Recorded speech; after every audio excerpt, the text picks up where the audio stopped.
This is Frank Islam, Chairman and CEO of FY Investment Group and your host of Washington Current Review, where we interview leading voices from business, from politics, that impact you, the viewer. Today, our guest is Justin Fairfax. Justin, nice to see you again. Nice to see you, How Frank. have you been? I've been doing very well, thank you, and I hope you've been doing well as well. Yeah, I have been doing pretty good. So, Great. Tell me a little bit about your background and why Yes. are you running for the Lieutenant Governor of Commonwealth of Virginia? Yes. And what qualification do you have that you bring to the table? Yes, well, thank you again for having me, Frank. As you mentioned, I'm running for the Democratic nomination for Lieutenant Governor of Virginia. We have a primary on June the 13th. This year? This year, Tuesday, June the 13th in 2017, and so we'd love for everyone to come out and participate and vote. And a little bit about my background, I'm a former federal prosecutor. So I used to be an assistant United States attorney in the Eastern District of Virginia. I currently practice law at Venable Law Firm. I'm a litigator there.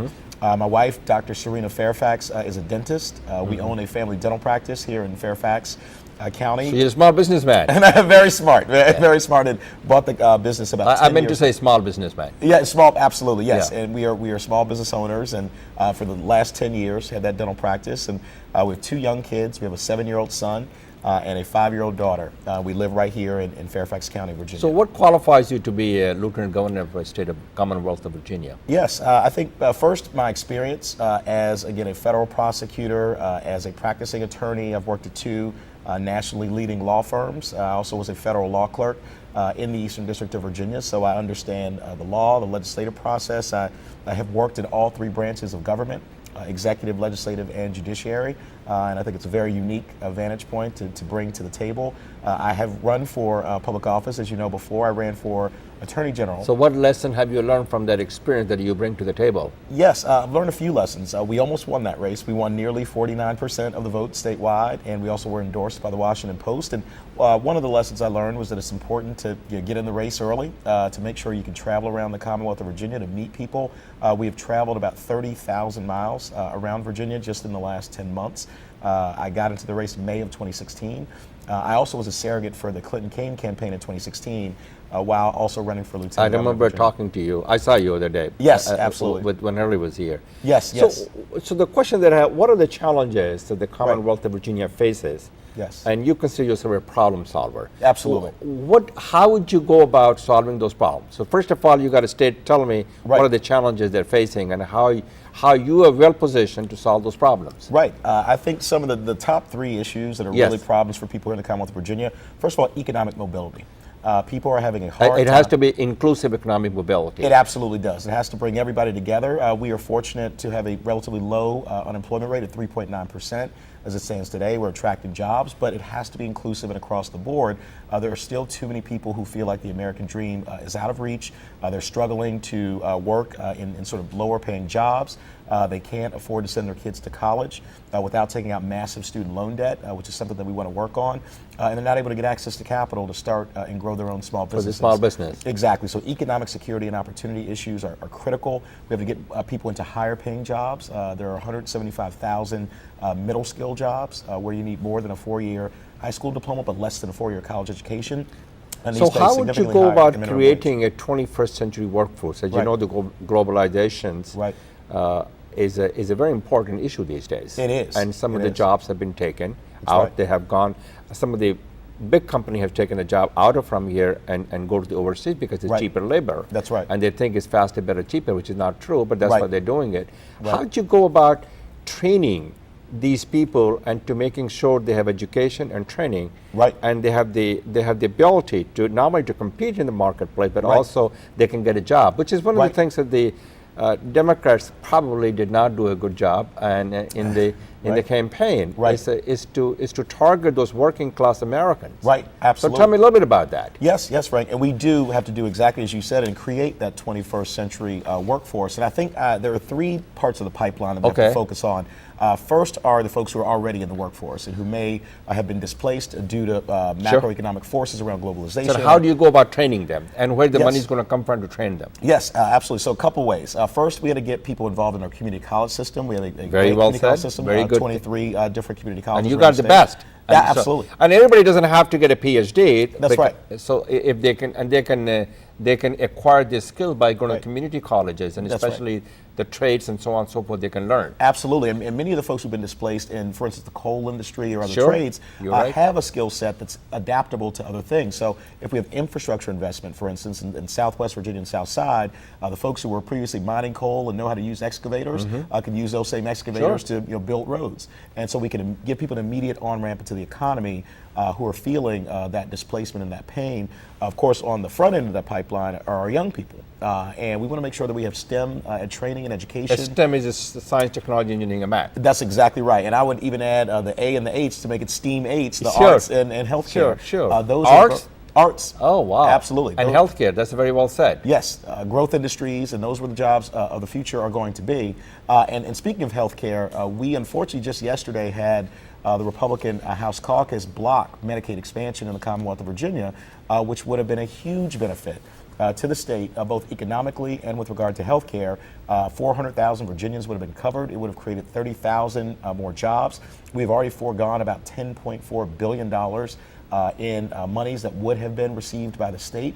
And so we have to expand Medicaid. The Affordable Care Act, we know, is going to be in place, despite the efforts to repeal it at the federal level. Well, they're ready to repeal it again. Yeah, they're trying, So but they my failed. question to you Yes. is, Justin, that Yes. let's suppose you did win the primary. Yes. And you're the candidate for the Democratic Party with the lieutenant governor. Yes. And you have somebody on the other side, which is the Republican. Right. Let's suppose I am Right. your opponent. Right. What would you tell me? Obviously, the Trump administrations and Right. so on and so forth about repealing the health care, Muslim banning, Right, and which is awful. also there's a lot of corruptions in the top. There's many, Right. many things that go on over here that are hurting the Right. what I consider the working class America, the Right. middle class America, which is what Trump really kind of campaigned, and those were Right. the people, those are the Obamas, Right. those are the Democrats supposed to be voting for the Democrat, they voted for him. That's so the right. question is, how would you sway them, and Right. what the message do you have for them? Yes, absolutely. And at first, it would be leading with an economic message. Frank, I think we've got to show people that we are fighting to make sure they have the ability to rise in this country, that their families. And how do you go about income inequality, injustice in America? It's not just the income inequality, Right. it's also opportunity inequality, Absolutely. gender inequality. That's Those right. are the issues that we have. That's right. So, and Trump administration has a lot of billionaires. They don't understand Right. the working class American. So They don't. So what exactly would you do to convince a person who lives somewhere in Virginia, Right. in a tobacco country, Right. that you are the person who Right. is there to solve this problem? So you are the spokesperson. Right. You're for the middle class America. Absolutely. Well, a few specific things. First Okay, of all, go ahead. we need to raise the minimum wage in the Commonwealth of Virginia. The current minimum wage is $7.25 an hour, which is the federally mandated. But that's going to hurt the small business. So how do you go about Well, doing I think you can phase that in. But here's the other thing: raising the minimum wage will also help stimulate demand, which actually helps small businesses, and so it makes families more economically secure, gives them more opportunity to spend, which is what a lot of families at the minimum wage would do with that money. And when you increase demand, you also increase and stimulate economic activity for small businesses. So that's important. But in addition to that, we've got to fill these middle-skilled jobs. There are 175,000 of these jobs that are open today. and we do not have the people who have the skills and abilities. Exactly. And it's hurting our economy. These jobs go unfilled for an average of about 26 days. There's been a study that says if we could fill those jobs and get people the training and skills, it would mean an additional $1 billion in income for Virginia's families, an additional $54 million in tax revenue to the general fund, and this is without raising a dime in taxes. And so the message to the families would be, let's get anybody who wants a job, a higher paying job, the skills and the training to get those jobs. And so we need to have a bridge, because the two largest impediments are people can't afford to pay for the training and the certification, but also they can't afford the opportunity cost of not working for 9 or 12 months while they're being trained to put the food on the table for their families. And so we've got to create that bridge. But isn't it the rising tide lifts all boats? Absolutely. So that means if you have economic mobility, if you're doing economically very well, Right. and that will lift the middle class American as well. 100%. And Frank, you have an incredible and wonderful story of the American dream and of success.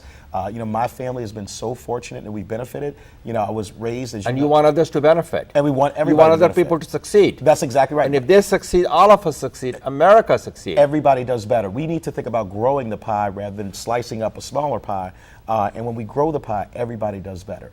And the way you do that is you get people into these higher paying jobs. You put people back to work who are out of work. You get access to capital so people can start and grow their own small businesses and generate that economic activity. You allow people to go to college affordably.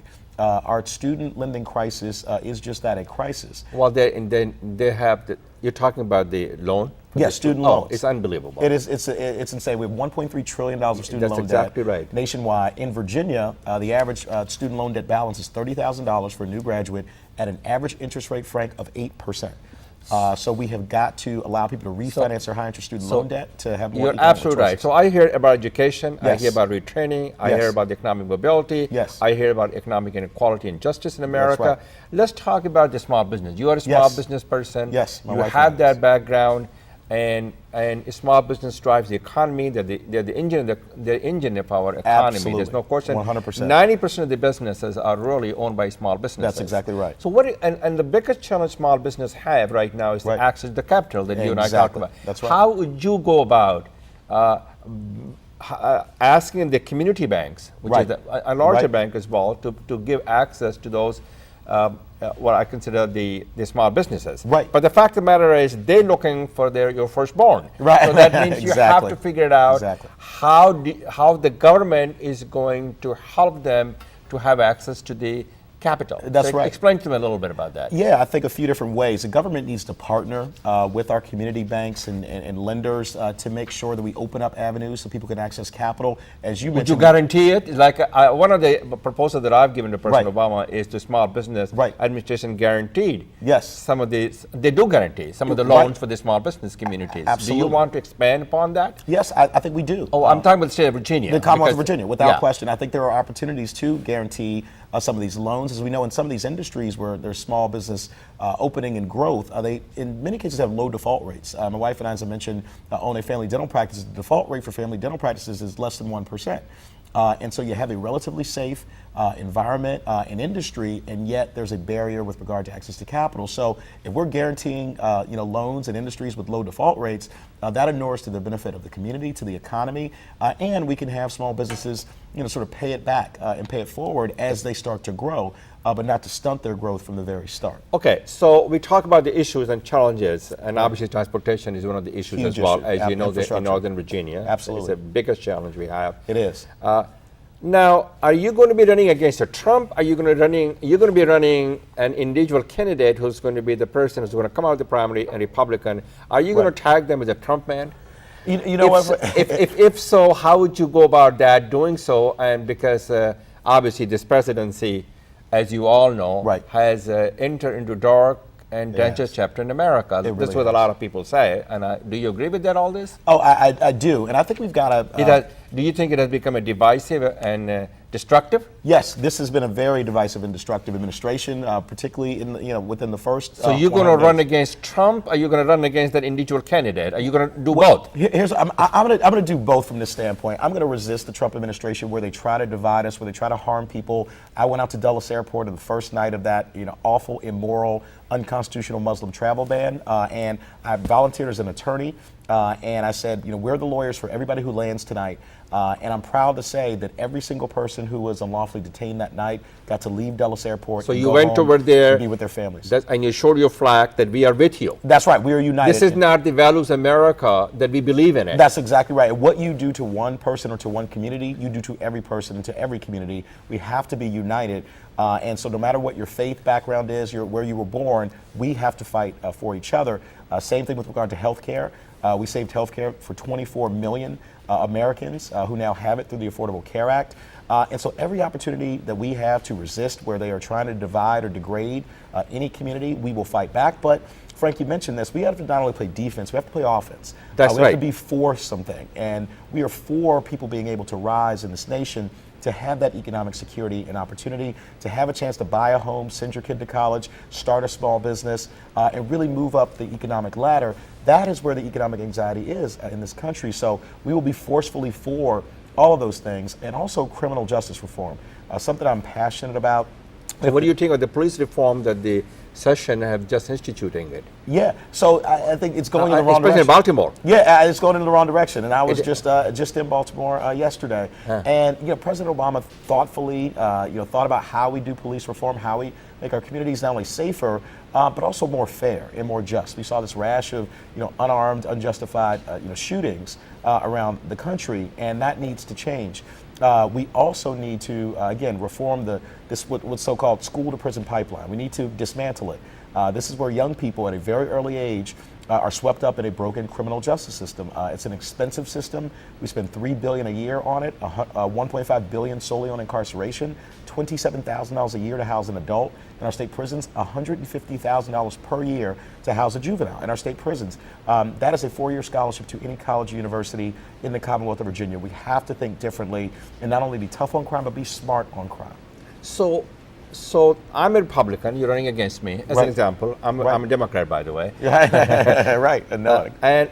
So you're going to be running against me as a candidate, and I'm also part of the Republican Party, which is the Trump administration. So you're going to talk about the Trump's banning of the immigration reform. Is basically it has instilled in the people's fear, anger, and anxiety rather than bringing hope and aspirations and dream. That's right. As you know, the 25% of the business in Silicon Valley is not only run by that, it's really started by the immigrants. Exactly. The engine of the economy. That's exactly right. But we do have to secure our borders. Yeah, without question. There's no question. But we don't have to build a wall of hatred and bigotry. That's correct? exactly right. So you're going to have to come up with all those things the Trump administration is doing. What will be your solution to move America forward so that we are together? When we are stronger, we can help shape a better future. That's exactly right, Frank. You've stated it perfectly, and I know that that's your vision and your philosophy and what you fought for, and it's the one I share. We have to build a more hopeful future. There is fear, there is anxiety out there, and we have to address that. But we also have to give aspirational goals about where we want to be as a Commonwealth, where families can be, no matter how dark it may seem for them today, whether it's with regard to immigration, whether it's with regard to the economy and their outlook on what's possible. We've got to fight for that brighter future. And as I mentioned, that's the story, of my life. It's your story, and it's so many. I say we all have different want other versions of the people same to story. realize the American dream. That's because right. I embody the American dream. I'm sure you Without in some question. cases, in some cases, you do embody. You want other people to have that dream. That's exactly right, and that's really why. So I'm you involved are in the public service. spokesperson for the working class, for the middle class America, That's the right. people who are the lower rung of the ladder, the economic ladders. That's exactly right, and it's no matter where you start, where you were born, what your last name is, color of your skin, you should get a chance at that American dream, a real And that's chance. what America is all about. That is the power These are of the this nation. values that binds us together as an American. That's right. It makes us the greatest nation in the world, and we have to continue and grow that American dream for everyone. We have to build upon it. That's exactly right, and expand it. And Frank, I was just going to mention, as you know, I was raised in tough circumstances in inner city Washington D.C. But despite those tough circumstances, my family, led by my mom and my dad, who was helping, and so many other people, sent all 4 of her children to college and 2 of us to law school. God bless her. And bless your family. And thank you. And that's and the we want American other people to have the same opportunities. That's exactly right. And they should look at you as an example. That's right. That's right. And what I say is, Frank, what people did for us to make that possible, they gave us spiritual wealth. We didn't have a lot of money, but they gave us optimism and hope and faith and a work ethic and a high quality education. And when you get that kind of spiritual wealth in your life, you then have a spiritual debt that you must repay. And that's what this is all about, is giving more people that chance. The Trump administration, you're going to run against it, obviously the banning.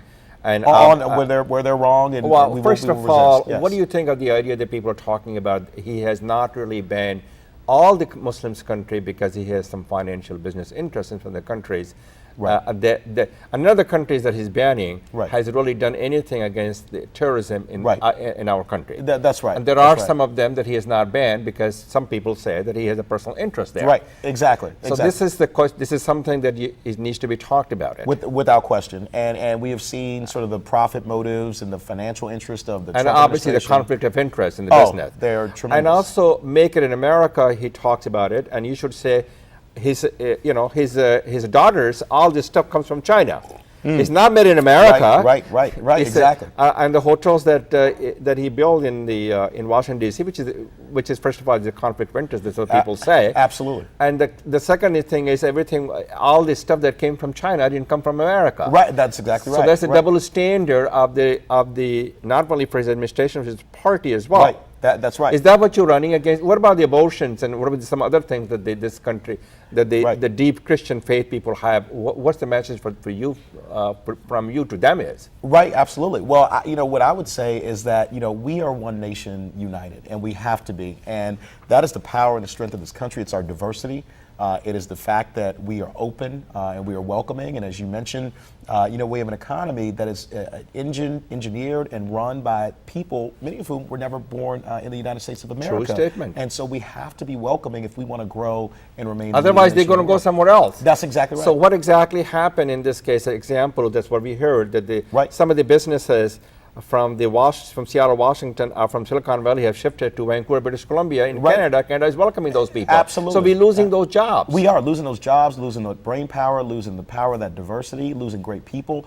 And the talent. Do you know that 75% of the STEM job is being held by the immigrant in this country? Which is an unbelievable, wonderful statistic, but that it really makes the case why we have to be welcoming and open, and should be. And I saw another statistic that applicants by foreign students wanting to study in the United States are down about 40%. Because there's anxiety, there's a Absolutely. fear, and especially the attacks. Well, obviously the administration attacks the media, and everything is a fake news. Which is outrageous. And there's attack on human rights, and attacks on minority rights, an attack on the media rights, and attack on personal attacks on the people.